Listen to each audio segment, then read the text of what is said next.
we really need to be out there cheerleading for ourselves. We really need to be out there supporting one another. We need to take the word competition out of the veterinary dictionary and highlight the word colleague.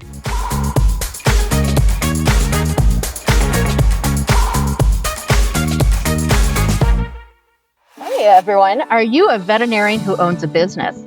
Have you ever wondered what the best strategies to running a successful veterinary practice are? Well, welcome everyone to the Veterinary Insider Podcast, the podcast for anyone who owns or is thinking about owning a veterinary practice. We bring independent vets together to discuss anything and everything about what is currently impacting independent ownership. Thanks everyone for joining us today. My name is Dr. Christie Cornelius. I am the host of the Veterinary Insider Podcast and a veterinarian and also on the board of the IVPA. Today, our guest is Dr. Peter Weinstein. He's an author, veterinarian, educator, and all-around industry leader. He is the founder of the Veterinary Ownership Advocacy and president of the Simple Solutions for Vets. We're excited to hear Peter's insights on vet med and practice management. And welcome, Peter, to the Veterinary Insider Podcast. Thank you, Dr. Cornelius, or may I call you Christy? I very much appreciate the invitation. Thank you so much. It's so great to have you here. I know a lot of our listeners, do think that you are, one of the best, consultants here in the business. And so, to set the stage, Dr. Weinstein, could you take our listeners on a brief journey through veterinary medicine from the 1980s up to the pandemic? What major events shaped your leadership style? And how did global or economic shifts specifically impact the way that you led your teams? A brief journey, 40 years. Okay. Let's see how we can do this. Well, in the 80s, I was in school. So I don't remember the 80s because I was in anatomy lab or I was in physiology class or learning how to be a veterinarian. So I would suggest that the 80s were a great time to miss because I was in school. I do know that there was music back then and some movies. When I graduated from veterinary school at the University of Illinois in 1986, I moved directly to Southern California. So I moved from the Midwest. I grew up in New York, moved to the Midwest for veterinary school and moved to Southern California shortly after graduation. And if you want to know why, it was the weather. I didn't want to see cold weather ever again. So I moved into a completely different economic environment in Southern California than we saw in Central Illinois. And I was an associate, which means I had no clue about what I was doing except trying to learn how to be a good doctor. For those of you who are young doctors listening to this, and for those of you who are older doctors and have had a similar experience, I lasted at my first job for 3 months because it was not a good fit. And I was learning about the economics of the profession going through it because that's where the focus was. And I was learning more about the business side of things than being a good doctor.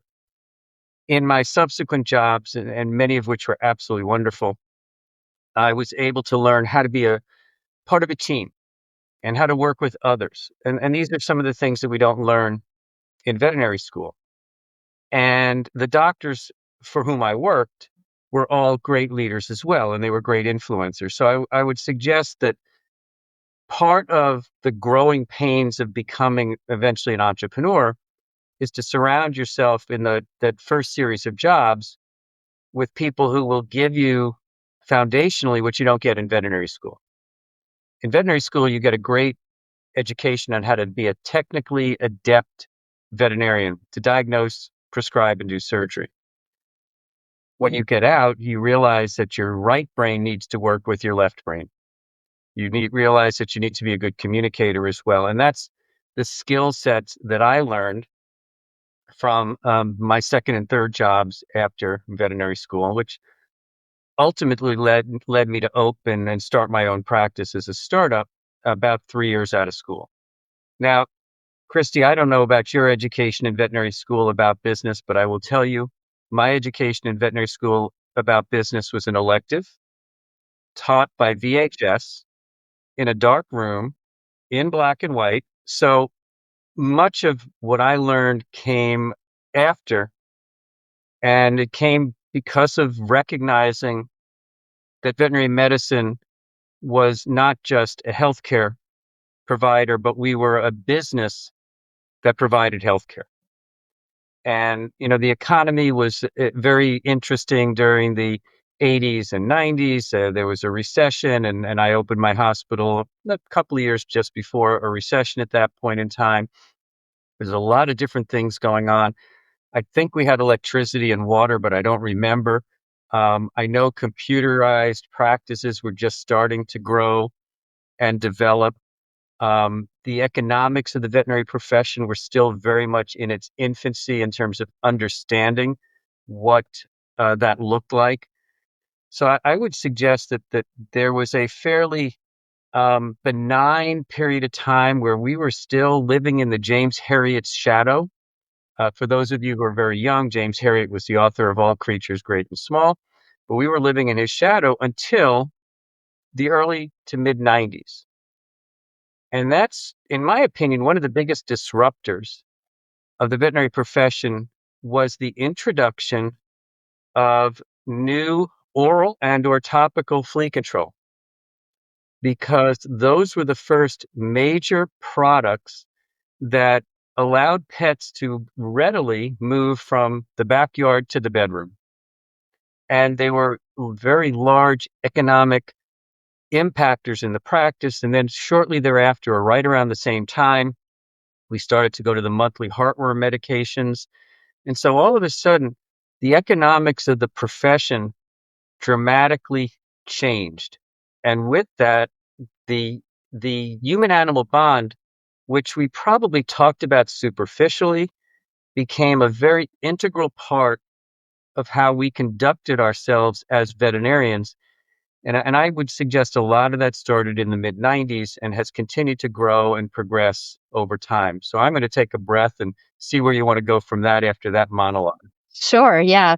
I definitely recommend the Filaribits stage, where we're just coming off of that. And so, yeah, I do recognize that transition there. And I think you're right. I think from there, the economics did change and the meaning of what a pet was, went from the backyard, into the bedroom. So, and when thinking that, in your view, and the lasting changes that the profession has experienced due to these types of events, and particularly if you can touch on the pandemic a little bit, what are some proactive measures that we can do now to help our team to be better prepared for volatility, changes, technology, and things like that?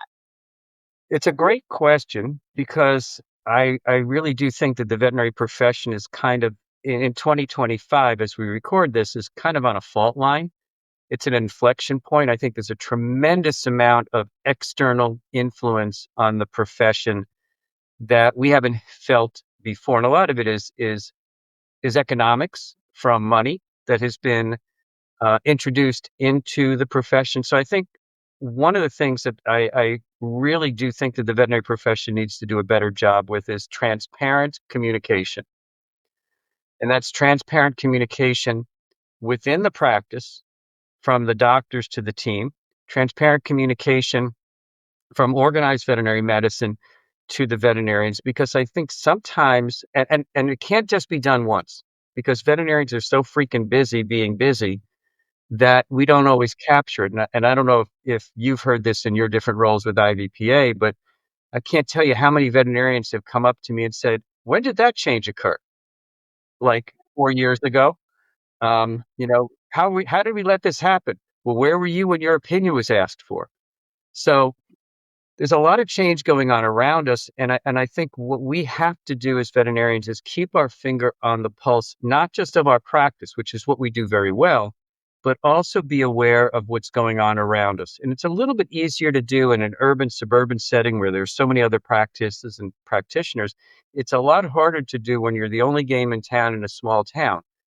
So I think it's extremely important that we learn from the pandemic, which is that we can't be everything to everybody, that there's a tremendous amount of of pressure put on us and expectations put on us as veterinarians, in my opinion, at a higher level than in human healthcare, because we give lab results the next day. Good luck getting lab results the next day if you're human. Or ever. Or ever. Yeah. We take radiographs in our practices. You can't get your radiographs taken at your doctor's office. So the expectations for veterinary medicine are even higher than they are for human healthcare. And I think what came out of the pandemic, and I was leading an organized veterinary medicine association, the Southern California Veterinary Medical Association, during the pandemic, is that I think the practices that thrived, survived, thrived, and continue to thrive had empathic or compassionate leaders.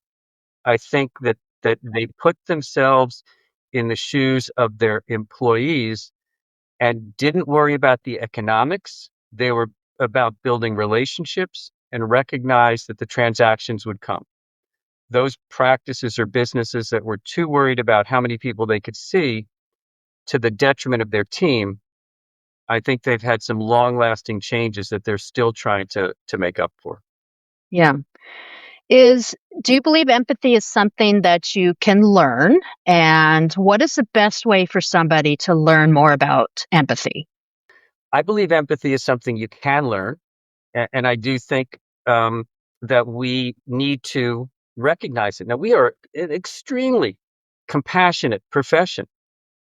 I mean, when you look up compassion fatigue in the dictionary, you find veterinarians, you find veterinary technicians.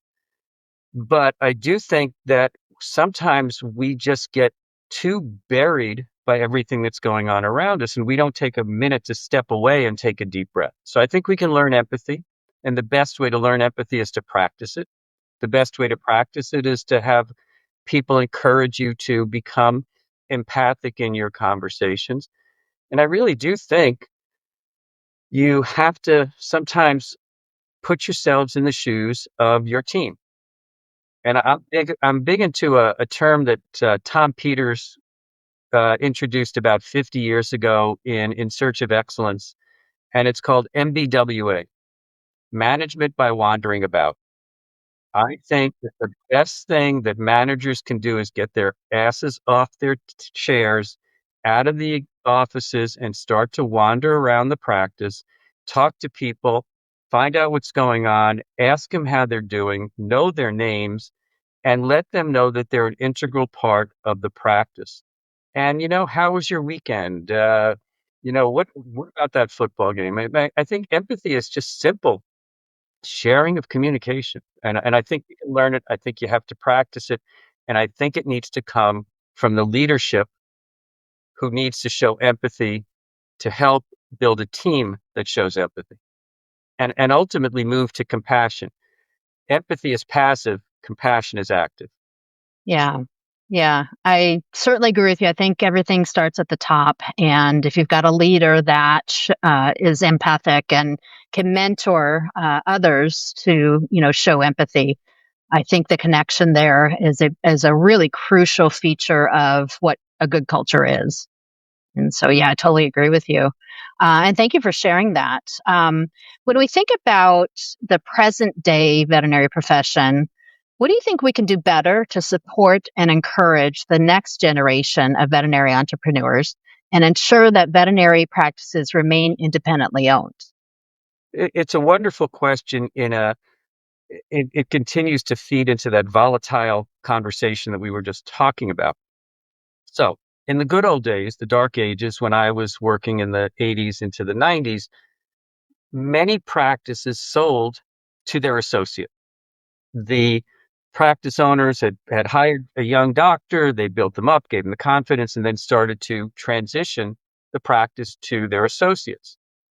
Now, back in those times, there wasn't a lot of external competition.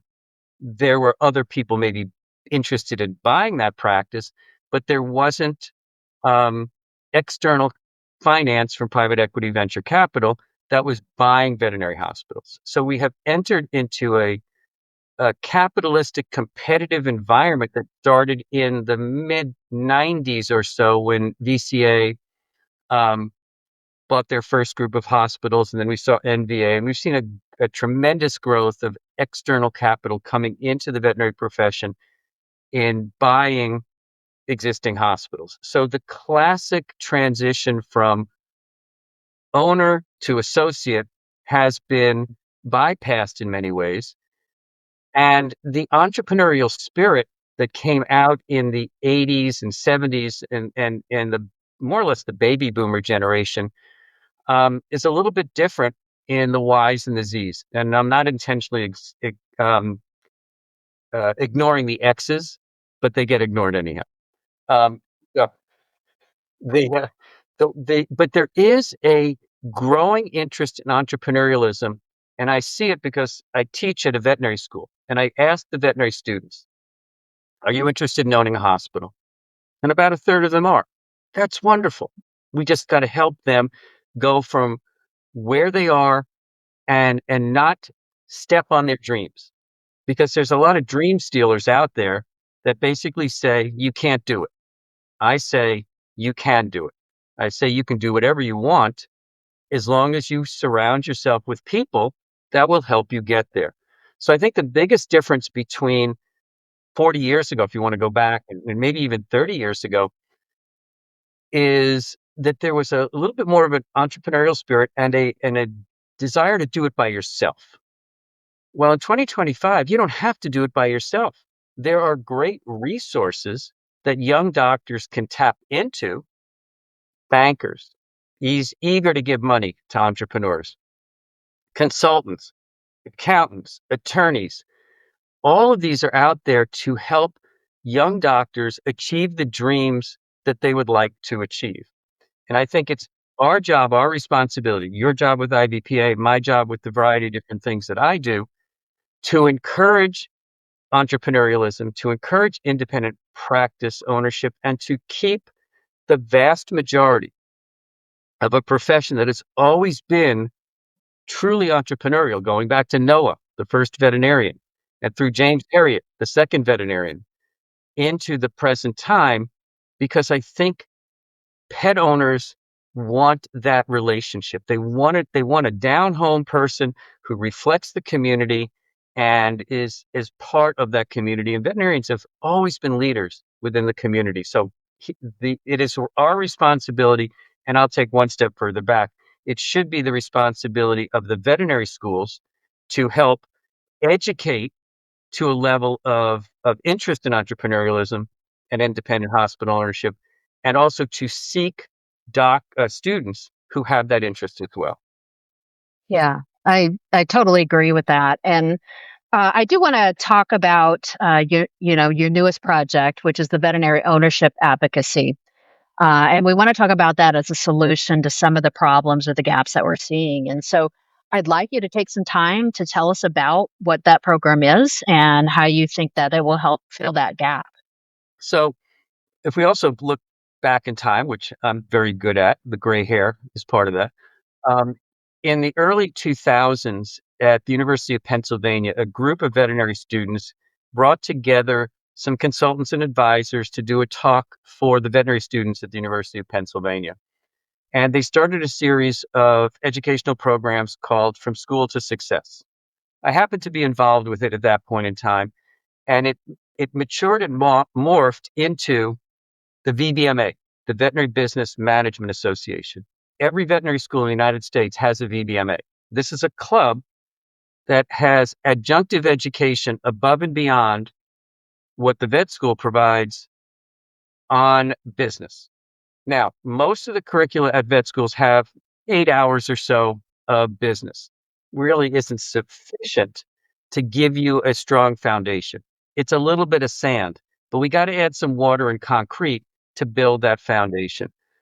So my business partners and myself came up with the concept of why not give or create an online course, easily, readily available, bite-sized pieces, that is a micro MBA focused on how to be an entrepreneur. And it's got 47 modules, each are about a half an hour or so. They're all race approved for CE credit, and they cover everything from how to work with the banks to how to work with architects, marketing, building a team, negotiating contracts, and even down the road, thinking about scaling into either a bigger practice or adding additional practices. So what we think we've created is a confidence booster for those people who don't feel that they got a sufficient level of knowledge and education to go someplace on their schedule and listen to a module.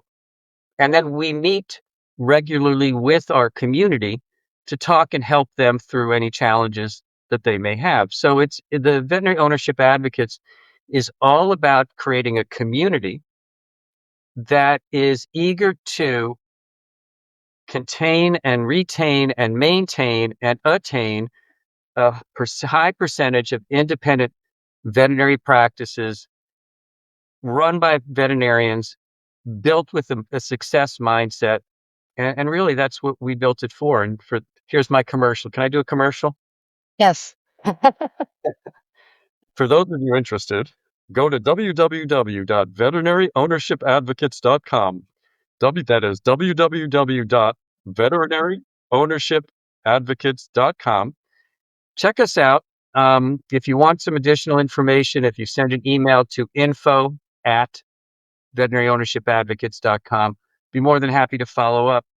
But what we're hoping to build is a significant community of the next generation of entrepreneurs. And then one other option. So this doesn't have to be startups, and it doesn't have to be um, buying an existing practice, but we also want to make existing young entrepreneurs more successful. So if you had what I had, which was an entrepreneurial seizure, and started my own practice without really knowing what I was doing, and you feel that you don't want to go back and get an MBA, we have a more accessible MBA that you can participate in while you make all the mistakes that I already made. Yeah. Yeah. Having gone back to school to get my MBA myself, I realize kind of what the the gap is now in terms of education. And having gone through your program and looking at, the content and everything, it is so it's very comprehensive, and it covers a lot of the subjects that, you would essentially learn in a program that would take you 2 years. And really, most of it you could, take in a course and be very, very impactful. And these are things that you can take with you and build your practices. And so, I think it's a very vital resource for us as independents, especially those that are more isolated. We might be in a more rural area that might not have a lot of resources around us. And so building a network like that is really important. And so my next question leading into that is, how can organizations like VOA and the IVPA and others that represent independent veterinarians, how can they work together to create something even better? I think I'm going to be politically incorrect for a minute. I think we have a tremendous number of silos in the veterinary profession that don't collaborate. And I do think that there needs to be better collaboration between like-minded organizations to help strengthen the profession. I think that we, IVPA, VOA, and others are out there trying to create and maybe define what the next generation will look like. There's no reason to do it independently. There is strength in collaboration and cooperation, and there is no benefit to alienation. So I really do think that a group like IVPA, which has a large number of hospitals that is trying to remain independent, needs to try to think about how their young associates can become the legacy and the transition. Well, many of them graduated from veterinary school with 8 hours of business education.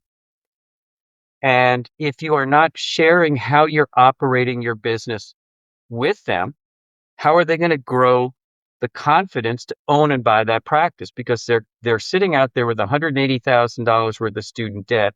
They're absolutely convinced that they can't afford to eat anything but top ramen, and maybe they've moved to Campbell Soup. I don't know, but um, they need resources. And I think if I'm a IVPA member and I want to help my young doctor learn more about business, I might buy a membership in VOA, for example, and have the two of you go through the courses together and talk about them.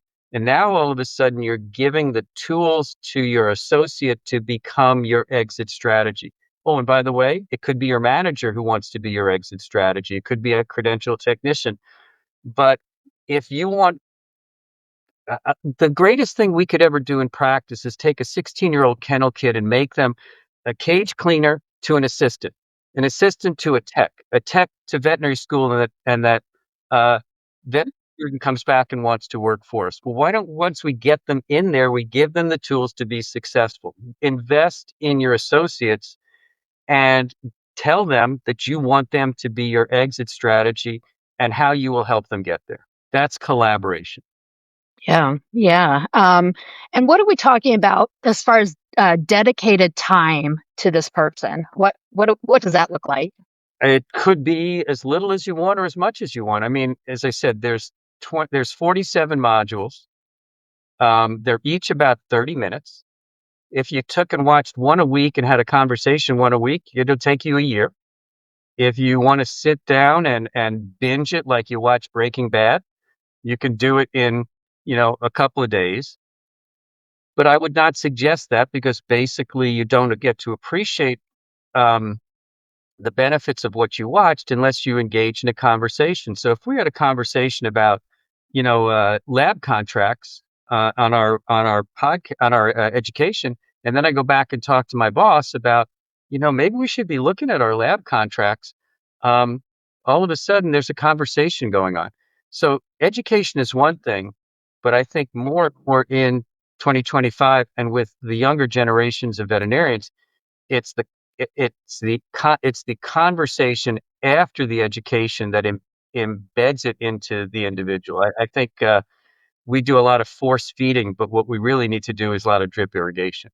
Yeah, certainly. And touching on the subject of succession, what are we doing wrong that we should be doing differently with that if we want to actually sell our practice to one of our associates? What are we doing wrong? Well, I think we should be looking to hire people who have an interest in ownership. It's interesting. The veterinary students, when they speak to me, ask, "Should I tell my boss that I want to be an owner?" They're afraid that somebody might not hire them because they're interested in entrepreneurship, and maybe the owner isn't ready to sell quite yet. But 5 years down the road, maybe they will be. So I tell them, you might as well be transparent and tell them you're interested in buying. And then they may tell you that they're a corporate hospital and they may not be an answer. But at least you'll find out before you make that commitment. So I think once you have identified that you have a doctor who's interested, I think mentoring goes both ways. I think doctor owners can learn as much from student doctors or new grad doctors. And I think it goes both ways. I think we need to invest in our people as if they're going to stay instead of not investing because we assume they're going to leave. We hire way too often in veterinary medicine, we hire people for a job. We should be hiring for a career. We should be hiring for an exit strategy. We should be hiring to create a legacy, and we should be investing in our people more so than just saying, "Well, here's $2,000 for CE and take 4 days to go for it." I think it's an ongoing investment of time and commitment so that they are given the strength to feel good about themselves, to understand that student debt is not bad debt, but the Beamer that they just bought is, when they could have bought a Kia. Sorry, Beamer owners. Um, but I just think we have not thought about because of the external money that's come in. we have not thought about the classic um, legacy of passing it on from generation to generation. And with some creative financing, with some help from the banks, and with some open-mindedness from the seller, many sellers can get the same amount of money or very close to it by selling to an associate as they could to selling to an outside company. Yeah. Yeah. And, there's been some discussion around, when that does happen and when that owning veterinarian does make that decision that they want to, kind of exit. Um, wh- what would be the proper, or what would you recommend in terms of the communication between, the owning doctor and the rest of the staff in that transition? Well, if you're selling to an associate, it's relatively easy, unless the associate has really pissed everybody off, and then they're going to leave anyhow. Now, I mean, the harder communication is a selling doctor selling to an outside person who is not going to change anything. And I think that the transition is real. In fact, many practices who are very happy with a young associate will go to an owner and say, "You need to keep this person." And so I think it's, if you have a committed team that's committed to the associate, I think you've got a home run, a touchdown, whatever you want to call it, 3-point shot, that you need to continue to work on scoring with. And but you should know within a year or two of working with somebody whether there's a good fit, because if you think marriage is difficult, partnership is difficult as well, and you may be spending more hours with your business partner as you go through this transition into a sale than you will with a spouse or significant other. So I think it, I think it's important that there's a good cultural fit, there's a good values fit, and that everybody is on the same page from a mission and vision standpoint. But we should be looking for that. If especially if you're in a rural area where people may not be as eager to move, that young doctor that you can hire, they should be hired with an exit strategy in mind. And if you're hiring, I think that's something you should advertise and market, that we want to keep our hospital independent and we see you as that exit strategy down the road. And we will be here to help make that occur, because many associate buy-ins take 1 to 5 years. It's rare that an associate is going to buy out overnight. It does occur, and the banks are helpful with that. But you've got to look at this as a long-term investment. This is a bar of gold that you have there. Don't get rid of it. Yeah, that's super important. I think, bringing in the legacy component of that and, keeping your community in mind too, as well, and going through those decisions. And so yeah, I mean, it's a really, really difficult thing, for both, the transitioning doctor and the team at the same time. And so when um, as we start to get better with our business acumen and our leadership skills through programs like the VOA and others, what kind of impact ultimately you wish to create with that? I think our big picture for VOA, and I would suggest even IVPA and other groups like VMG, is really to have independent hospitals reflect the leadership of the veterinary profession. I think that right now, approximately 75% of all veterinary hospitals are independently owned.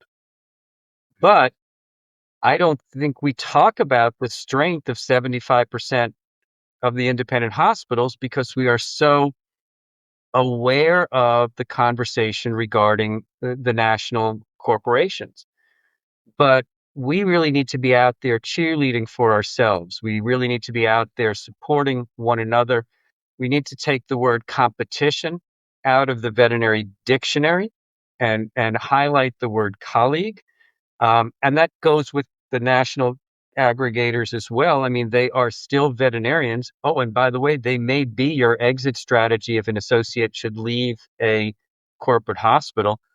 I think, though, that the goal really is to talk about and advocate for veterinary medicine in general, in toto, as a profession, and let the chips fall.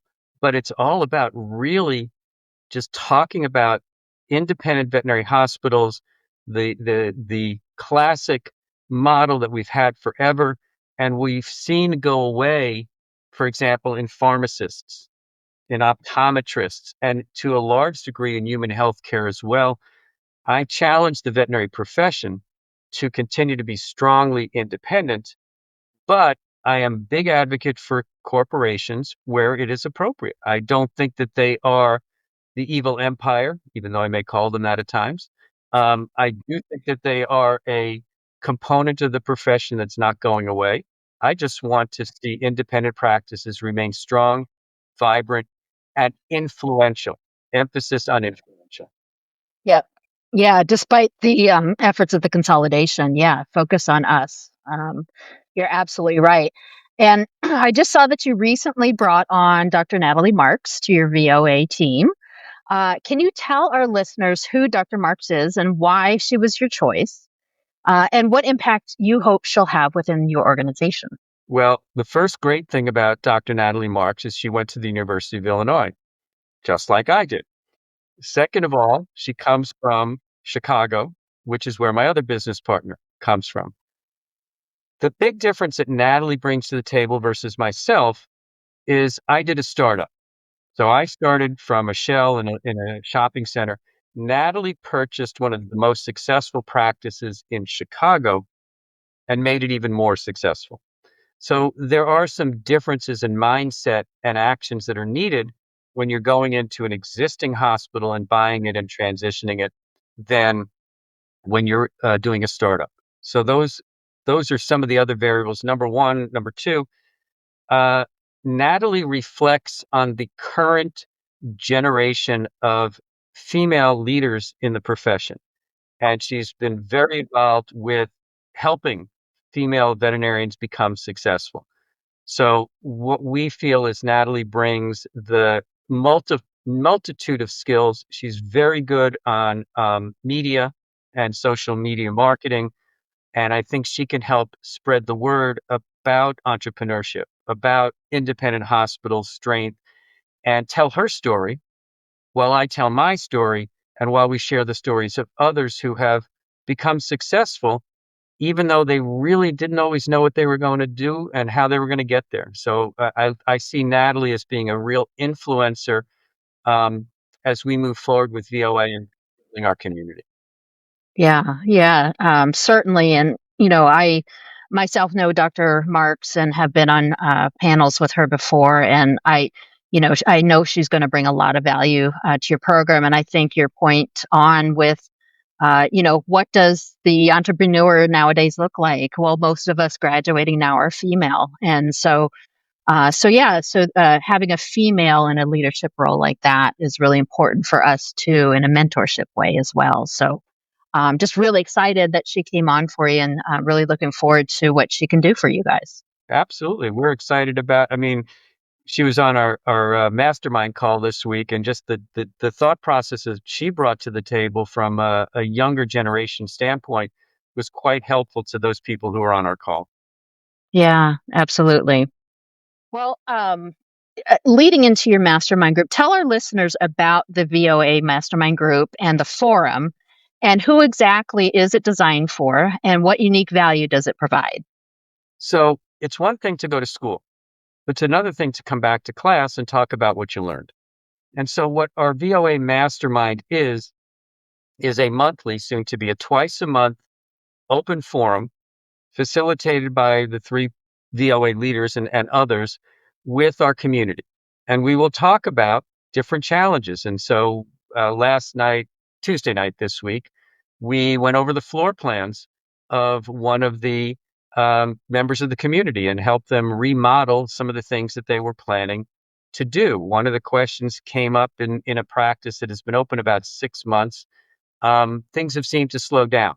They're feeling a little bit of a pinch, and they hadn't done any marketing yet of any consequence, and they were looking for some help in marketing. And so there was a lot of back and forth and sharing of ideas.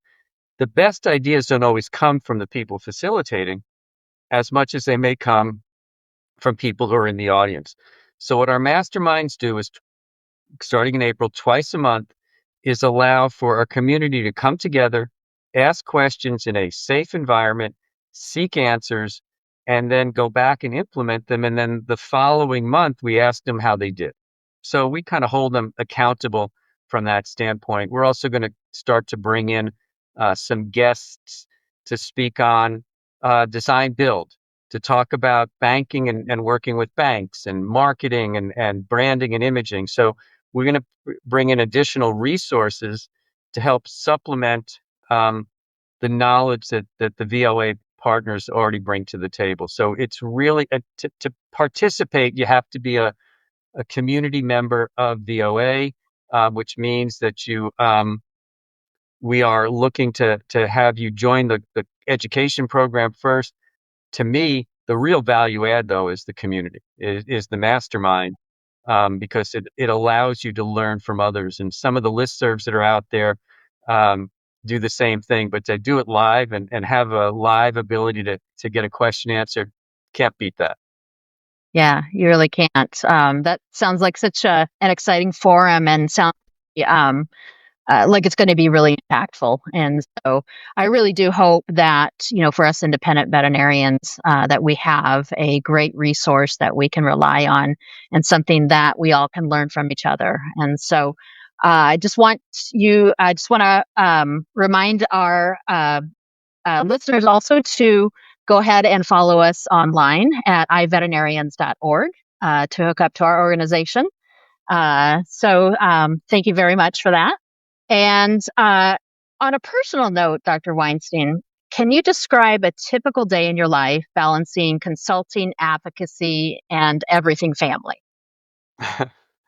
There is no typical day. So today, I got up and had breakfast with a good friend of mine that I've known for 25 or 30 years. He's in the nonprofit world.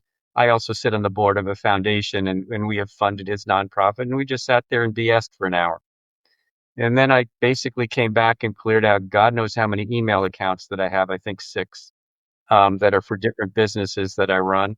Um, Couple of other phone calls, working on proceedings for upcoming meetings where I'll be speaking, cleaning up some articles that I've submitted, organizing some potential talks for next year, working on the VOA, some live events that we hope to do down the road, creating more content for VOA. I mean, half my day is just spent vomiting on a piece of paper ideas and thoughts and hoping some of those will stick. And then as soon as we get done, I'm going to get Bruce off my lap. Bruce is sleeping here, has been the entire time. I'm going to get Bruce off my lap. I'm going to go put on some workout clothes and I'm going to go to the gym because after a long day and a very stressful podcast, um, I need to go work out. And then I'll probably come back and chill for a little bit, take Bruce for a walk, and then go back to work for a little bit before dinner. So I have a kind of a scheduled lifestyle. There are days that I don't take any phone calls. There are days that I strictly try to use my brain. And there are days that I fill with phone calls or podcasts that are fun. I think everything I'm doing now is on the educational side. My personal mission and even the introduction I do for my bios is my goal right now is to make the veterinary profession better for the next generation. Um, to take the knowledge that I have and share it with others and hope they can make the profession even better. Yeah, I love that. And Um, as I recall in previous discussions between us, your daughter is following in your footsteps, talking about that, making the next generation better. Um, Key lessons or values have you shared with her as she develops professionally? I like to joke that I tried to impact the veterinary workforce issue by creating my own veterinarian. Uh, I'm not sure we can solve the problems that way, but when Brooke was growing up, I had actually sold my hospital and was no longer in clinical practice. And So she got a very superficial, very young experience. Unlike many second generation veterinarians, she wasn't raised in a cage with a bowl of water and some kibble. Um, she was introduced to the deans at veterinary school when she was young, and she was involved going to dinner meetings when she was young.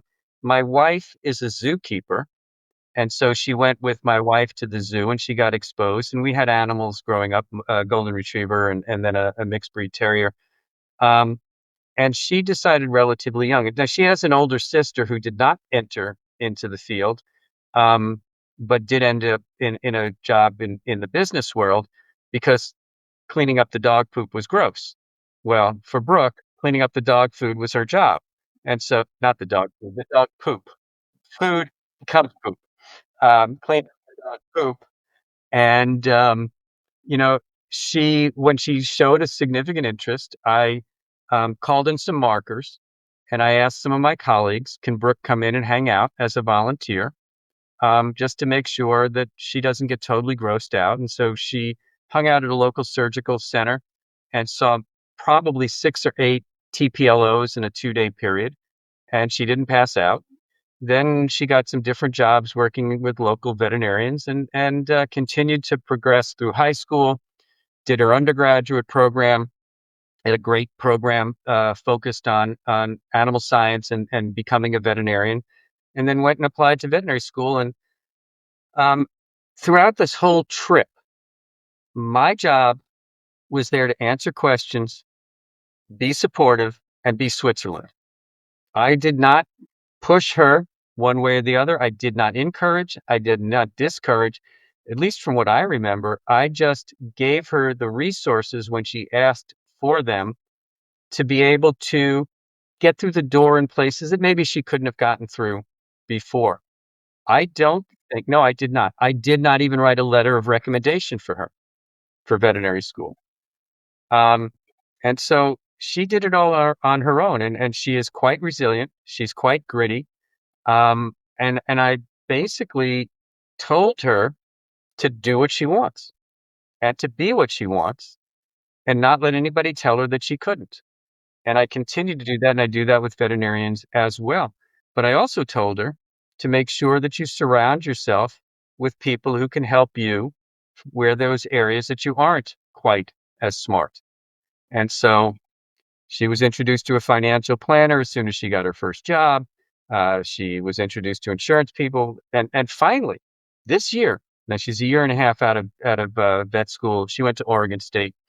Um, I finally took her off the cell phone plan, which to me is real adulting, and so now she's on her own. And her first job, and I encouraged her to do this. Her first job, I didn't. Let me say, I didn't discourage her. Okay, her first job was in Australia. So she, 2 months after graduation, moved to Australia by herself. She took care of everything in terms of finding housing, finding a job, and she moved to Australia for her first year out of school. And she would still be there if the visa allowed for her to stay longer. There's a lot of immigration issues that many countries have. We won't start to talk about that. Um, but my goal with her is just to be a resource. Now, what's really cool is when she sends pictures and videos and x-rays. And last week or a couple of weeks ago, she did a front limb amputation, and she's 18 months out of school and she did a front limb amputation. She sent me her surgery schedule a couple of months ago where she did 16 spays and neuters because they work with a shelter. And it's like, dude, not only are you making more money, not only are you making more money than I ever made, you're doing more than I ever did. Now she's does have a genetic mutation. She's got me as her father. Yeah. Well, I wouldn't consider that all too bad. So, um, but when you talk about things like success and failure in particular, how do you guide her through things like that? Well, I basically I remind her that we call it practice for a reason. I remind her that we learn by making mistakes. Basically, our bodies are feedback mechanisms, and so are our clients. and that our clients aren't necessarily trying to be evil. They are just protective of their four-legged family members, and that the best thing she could learn to do is ask great questions and spend a lot of time listening to what the clients have to say. The most important thing that she can do is build a relationship with the clients. And she's even more of an introvert than I am. So that's a bit of a battle for her, but she's learning, she's growing. And as a proud parent, it's pretty cool to watch the maturation of your kid as they grow up and ultimately become successful, and even more so, not become dependent. I would suggest she has become extremely independent, and I give her tremendous amount of credit for what she has done on her own. And if, Brooke, you ever happen to listen to this, I'm extremely proud of what you have done and where you are at this point in time. Will you ever own a veterinary hospital? I don't know, but I will not manage it. Well, that is a great way to wrap up the show. And thank you so much, Peter, for being on and sharing all of your knowledge and and your personal stories. And we all find that really valuable and really helpful for us as we try to navigate our own careers. So again, thank you so much. Can you tell our listeners again how to get a hold of you and sign up for the VOA? Veterinary Ownership Advocates is www.veterinaryownrshipadvocates.com. If you have any questions, you can reach us at info@veterinaryownrshipadvocates.com. If you want to reach me directly, LinkedIn is really good. You can find me just by going to LinkedIn. I think there are probably other Peter Weinsteins, but I don't know how many others are veterinarians in Southern California. I also have another business on controlled substance compliance called Simple Solutions for FORvets.com. And you will find me speaking and writing and out there disrupting and irritating. So if you happen to listen to this and find me at a conference, please come up and introduce yourself and say hi. I don't bite very hard, but I do scratch. I love to talk to colleagues and I love to hear success stories. And I really would like to be thought of as somebody who's positively influencing the next generation in the veterinary field. Yeah, well, you've done quite a lot of that so far. And so, yeah, definitely looking forward to the future and what else you can contribute. So, again, thank you so much for being on the Veterinary Insider Podcast. Thank you, Christie, and thanks for the invitation and the opportunity. And I look forward to future collaborations and seeing what we can do in together to help influence the next generation. That sounds great. Thank you so much again.